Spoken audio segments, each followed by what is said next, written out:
in the courts of European monarchs. Love was never just personal, it was political. Every marriage. But what happened when passion defied the throne's rigid rules? When love was branded as sin, betrayal, or scandal?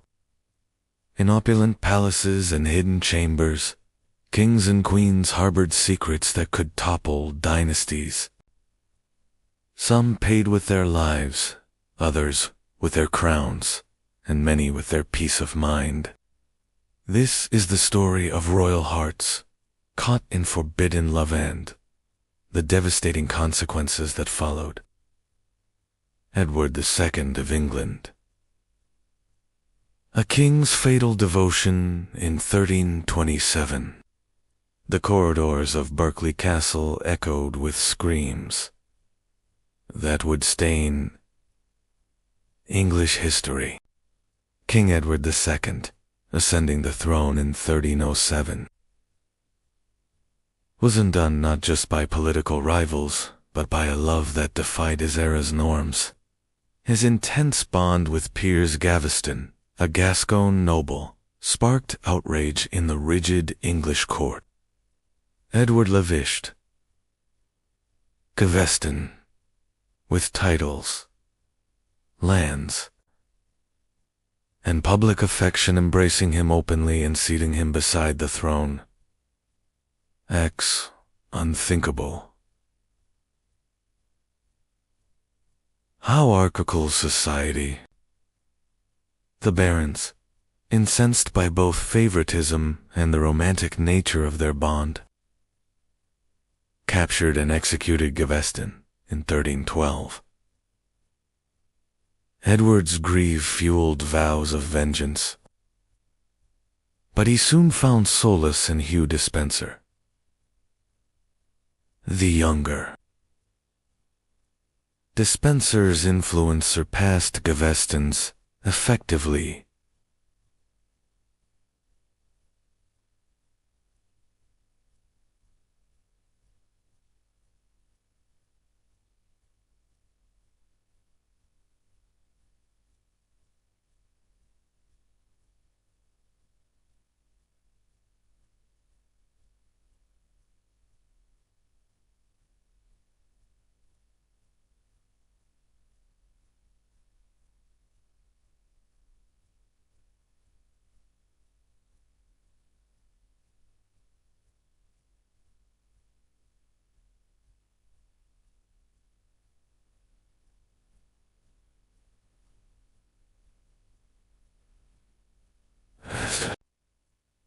Queen Isabella.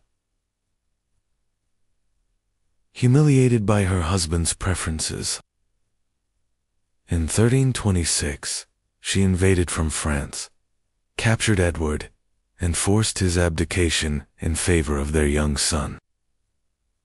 Imprisoned in Berkeley Castle, Edward met a gruesome end in 1327. Accounts suggest a red-hot iron was used, a symbolic punishment for his forbidden love.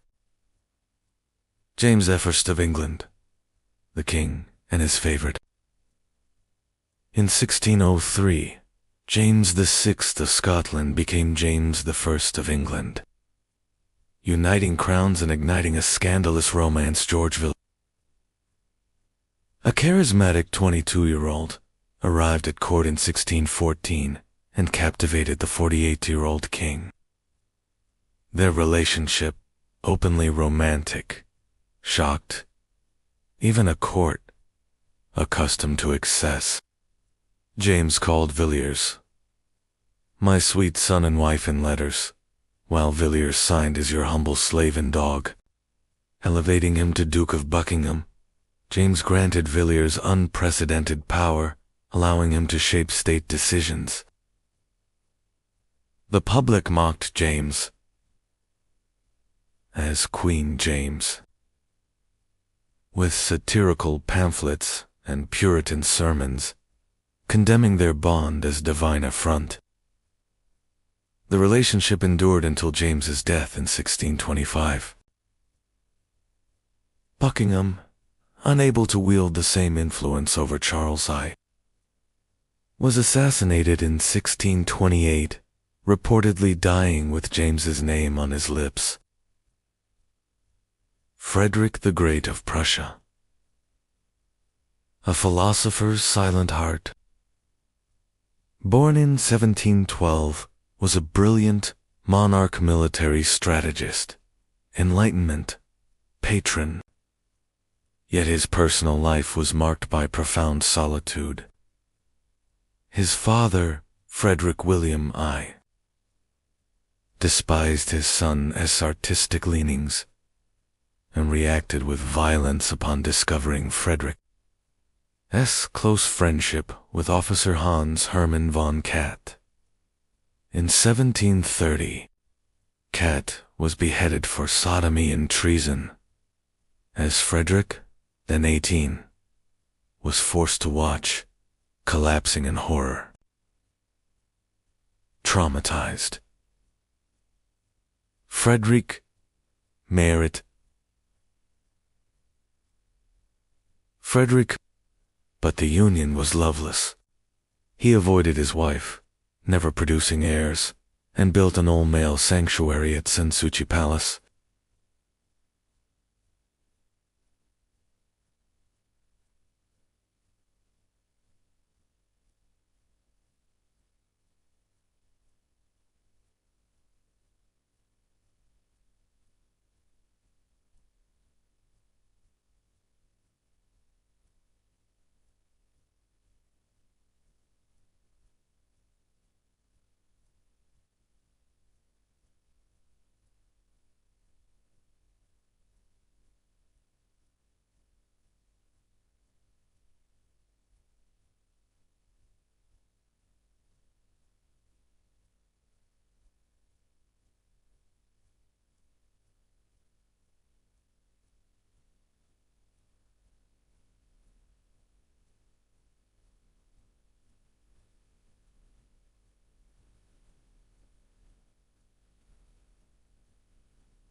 His letters to Voltaire hint at a repressed, solitary nature. After Katt's death, Frederick avoided romantic entanglements, channeling his energy into conquests, reforms, and art. He died alone in 1786. His private chambers barred 2 women, his dogs, his only companions.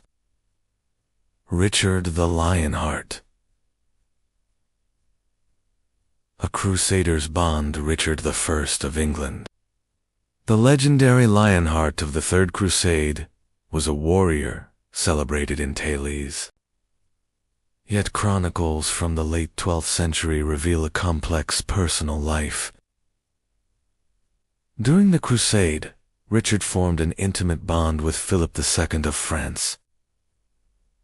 Chroniclers noted they shared meals, decisions, and even beds, a closeness that raised eyebrows among fellow crusaders. When Philip left the Holy Land in 1191, Richard's performance waned. Married to Berengaria of Navarre, Richard spent little time with her, producing no heirs. His life was defined by military campaigns and male companionship. In 1199, a crossbow wound ended his life at 41, surrounded by knights. The church lauded his crusading zeal but whispered of his private contradictions.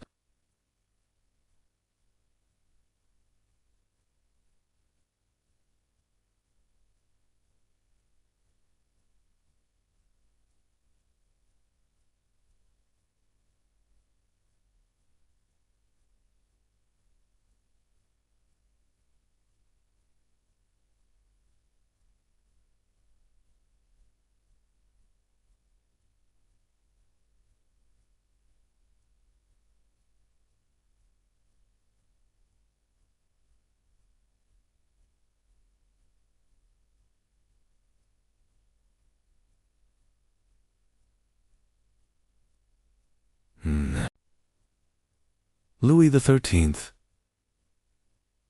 married to Anne of Austria in 1615, avoided consummating his marriage for 23 years, preferring the company of male favorites. His most significant relationship was with Henry Coiffier de Marquis de Cinq, a 19-year-old whose beauty captivated the king in 1639. Cinq-Mars shared Louis's bed when Cinq-Mars plotted against Richelieu.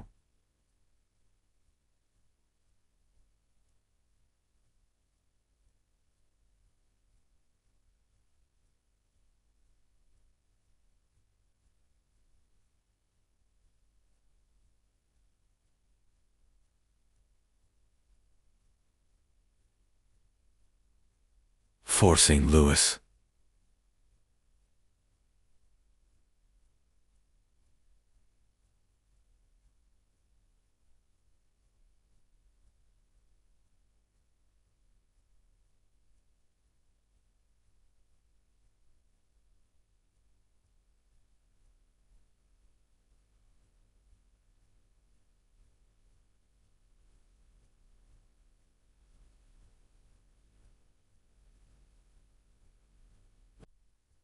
Cinq-Mars was executed in 1642, leaving Louis in despair. Rumors swirled around the birth of Louis XIV in 1638, after Anne's 22 barren years. Whispers suggested Anne's lover, possibly the Duke of Buckingham, during a diplomatic visit fathered the child. Louis XIII, aware of his own limitations, may have permitted the arrangement to secure the Bourbon line. If true, this secret threatened the dynasty's legitimacy, a shadow that lingered in court whispers for decades. The cost of forbidden love these monarchs paid dearly for defying their era's norms. Edward II was murdered in agony. Frederick lived in isolation.